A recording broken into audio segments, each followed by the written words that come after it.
2026ની ગુજરાતની સ્થાનિક સ્વરાજની ચૂંટણીમાં નર્મદા જિલ્લામાં જનતા દળ યુનાઇટેડ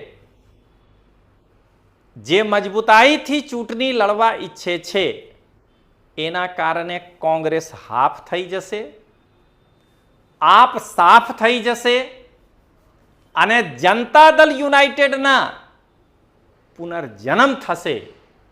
ફરીથી જનતા દળ યુનાઇટેડ આદિવાસી પ્રજામાં પોતાનું સ્થાન સ્થાપિત કરશે અને આશીર્વાદ પ્રાપ્ત કરશે।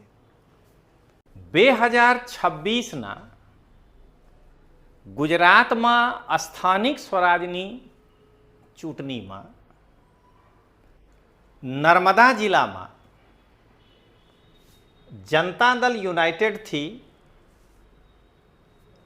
કય્યુમ મેમન સાહેબ, કોંગ્રેસથી મહેશ વસાવા સાહેબ અને તેમના પીએ રહી ચૂકેલા આમ આદમી પાર્ટીથી ચેતર વસાવા અત્યારે સામસામે છે। અને જો તમે જનતા દળ યુનાઇટેડમાં જોડાવા માંગો છો તો તમે જોડાઈ શકો છો।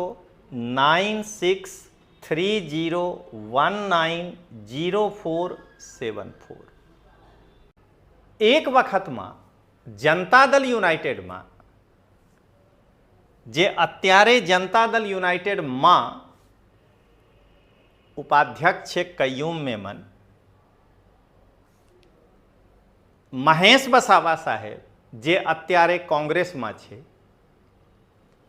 અને મહેશ વસાવા સાહેબના પીએ એટલે ચેતર વસાવા જે અત્યારે ઝાડુ પકડી લીધા છે, આ ત્રણેય એક સાથે કામ કરી ચૂક્યા છે।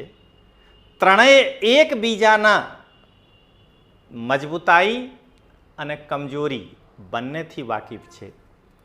તમે વિચારો મિત્રો, જો આ વખતે સ્થાનિક સ્વરાજની ચૂંટણીમાં નર્મદામાં કેવી રીતે ખરાખરીના જંગ થઈ શકે છે અને મને લાગે છે કે સમગ્ર ગુજરાતમાં અહીંયાથી મનોરંજક જંગ કંઈ નહીં થાય।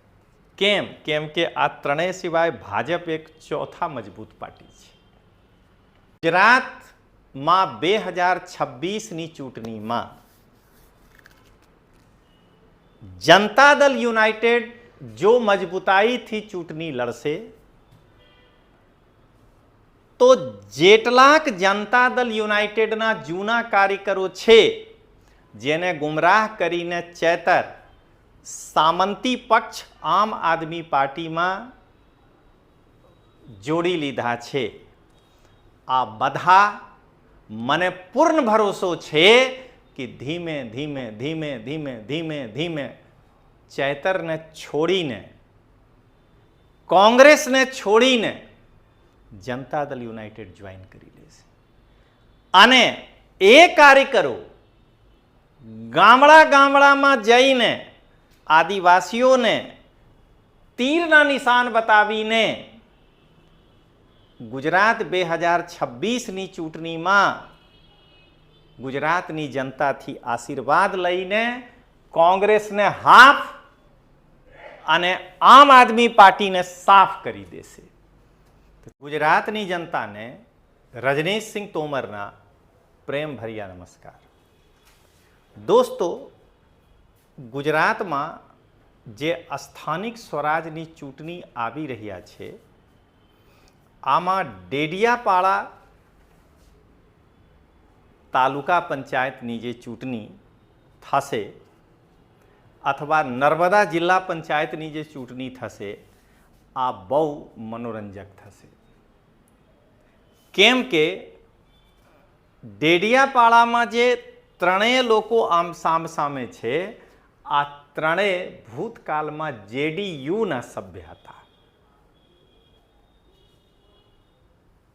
અત્યારમાં જનતા દળ યુનાઇટેડમાં ઉપપ્રમુખ પદ પર કય્યુમ મેમન સાહેબ જેડીયુમાં છે।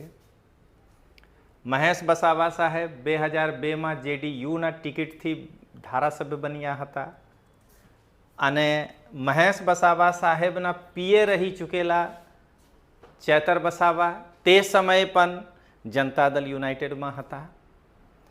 આજે એક કોંગ્રેસમાં છે, એક જનતા દળ યુનાઇટેડમાં છે, એક કોંગ્રેસમાં છે. ખરાખરીના જંગ થશે.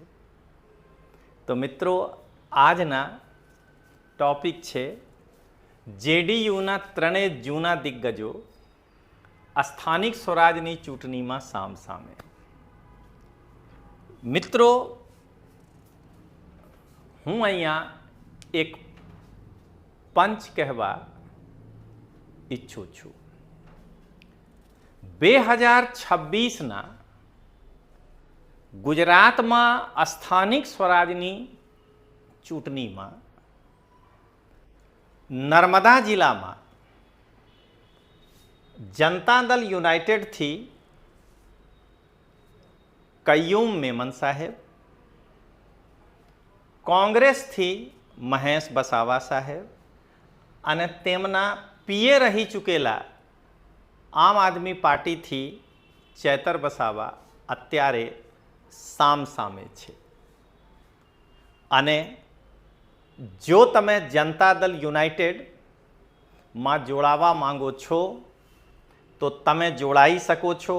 9630190474. મિત્રો, હું કેમ કહી રહ્યા છું?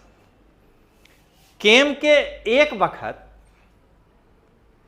જનતા દળ યુનાઇટેડમાં કય્યુમ મેમન, મહેશ વસાવા અને એમના પીએ રહી ચૂકેલા ચેતર વસાવા ત્રણેય એક જ સાથે કામ કરતા હતા. તો મિત્રો, તમે ખબર છે કે એક સાથ કામ કરવાથી ત્રણેય એકબીજાના મજબૂતાઈ અને કમજોરી બંનેથી વાકેફ છે.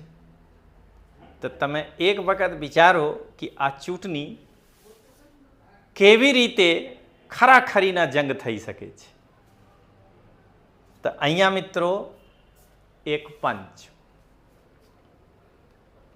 ફરીથી પંચ કહું છું મિત્રો. એક વખતમાં જનતા દળ યુનાઇટેડમાં, જે અત્યારે જનતા દળ યુનાઇટેડમાં ઉપાધ્યક્ષ છે કય્યુમ મેમન, મહેશ વસાવા સાહેબ જે અત્યારે કોંગ્રેસમાં છે, અને મહેશ વસાવા સાહેબના પીએ એટલે ચેતર વસાવા જે અત્યારે ઝાડુ પકડી લીધા છે, આ ત્રણેય એક સાથે કામ કરી ચૂક્યા છે. ત્રણેય એકબીજાના મજબૂતાઈ અને કમજોરી બંનેથી વાકેફ છે.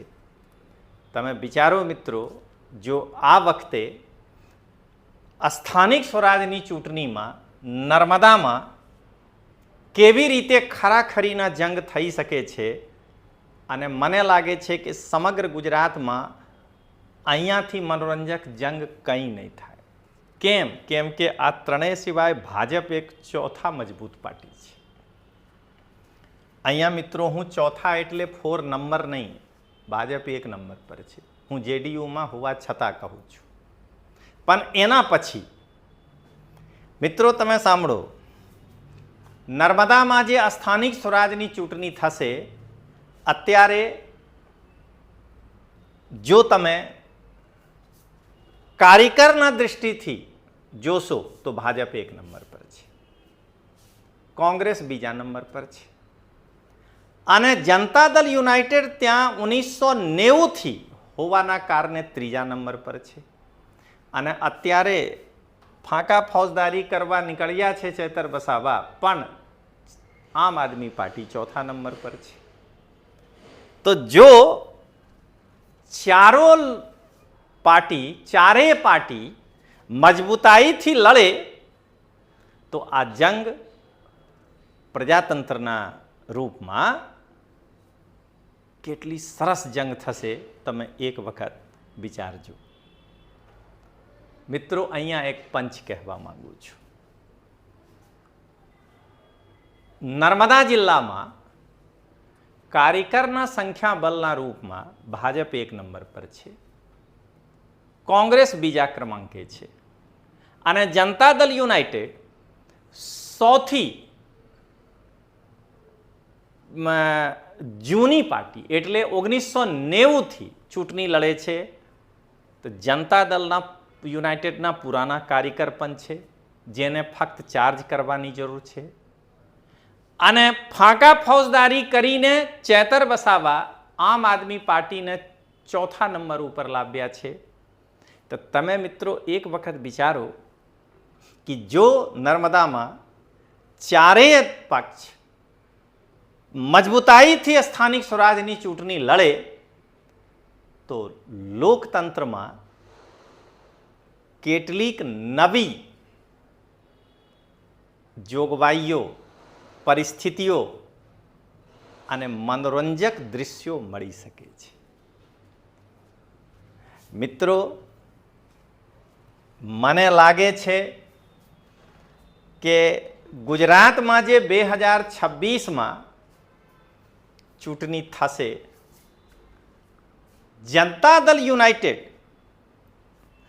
જે નર્મદામાં મજબૂતાઈથી ચુનાવ લડવાનું મૂડમાં છે, તો કોંગ્રેસ અડધો થઈ જશે, આમ આદમી પાર્ટી સાફ થઈ જશે અને જનતા દળ યુનાઇટેડના પુનર્જન્મ થશે, એ મને લાગે છે. મિત્રો, જો તમે અહીંયા પંચના રૂપમાં જોશો તો હું એ કહેવા માંગુ છું કે 2026ની ગુજરાતની સ્થાનિક સ્વરાજની ચૂંટણીમાં નર્મદા જિલ્લામાં જનતા દળ યુનાઇટેડ જે મજબૂતાઈથી ચૂંટણી લડવા ઈચ્છે છે, એના કારણે કોંગ્રેસ હાફ થઈ જશે, આપ સાફ થઈ જશે અને જનતા દળ યુનાઇટેડના પુનર્જન્મ થશે. ફરીથી જનતા દળ યુનાઇટેડ આદિવાસી પ્રજામાં પોતાનું સ્થાન સ્થાપિત કરશે અને આશીર્વાદ પ્રાપ્ત કરશે. મિત્રો, મને લાગે છે જનતા દળ યુનાઇટેડ ને આવવાથી સૌથી જે ખતરા છે એ ચેતર વસાવા ઉપર છે. કેમ કે ચેતર વસાવા તો જનતા દળ યુનાઇટેડના જૂના સાથી છે ને. તો જે લોકો 2022માં જનતા દળ યુનાઇટેડના વિકલ્પના અભાવમાં ચૈતરને મત આપ્યા છે, આ લોકો જનતા દળમાં આવી જશે.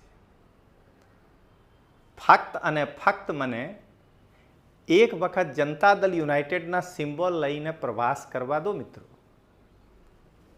મારા જેટલા જૂના કાર્યકરો છે, જેને ચૈતર ગુમરાહ કરીને પોતાના પક્ષમાં લીધા છે, બધા કાર્યકર જનતા દળ યુનાઇટેડ જોઈન કરશે અને જનતામાં જઈને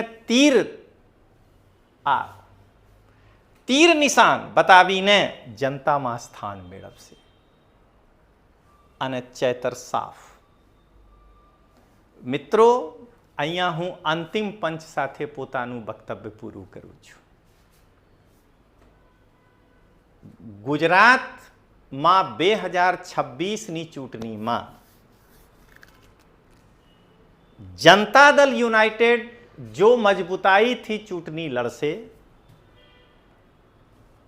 તો જેટલાક જનતા દળ યુનાઇટેડના જૂના કાર્યકરો છે, જેને ગુમરાહ કરીને ચેતર સામંતી પક્ષ આમ આદમી પાર્ટીમાં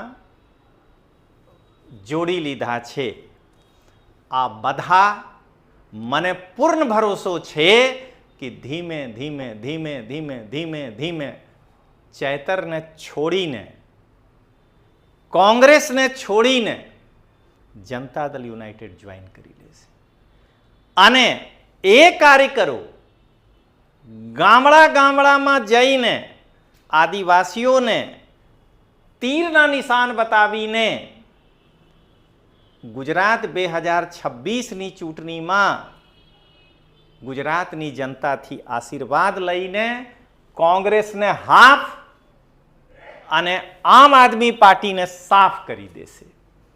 તો ચાલો મિત્રો મળીએ.